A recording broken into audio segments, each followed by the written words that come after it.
Now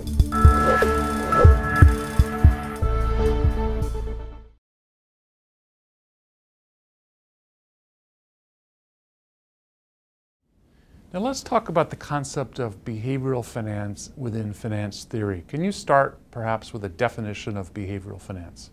That's a really great topic for us to cover today. Behavioral finance is important to understand, but let's start with the definition of traditional finance. Traditional finance assumes that investors are logical, rational, and doing calculations using pure mathematics to determine the investment choices that they should make. This is not the real world. Working with investors for now 20 years, we've recognized that investors have many influences in their lives that cause them to make choices that are based on something other than pure mathematics. Behavioral finance acknowledges this, and we recognize that investors are human, they're normal. Behavioral finance illustrates how investors are sometimes making investment decisions that are driven by other things. Examples of this that we've seen over the last 20 years would be things such as the internet bubble.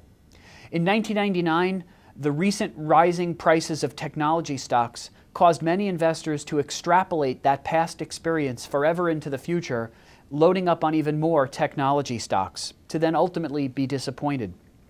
An example just a few short years later was the housing market in 2006, where investors purchased homes in the early 2000s, had great returns, and because of their prior experiences, decided to go ahead and buy even more homes, a second, a third, and even a fourth home, to make it even worse with leverage, taking these past experiences and extrapolating them further into the future.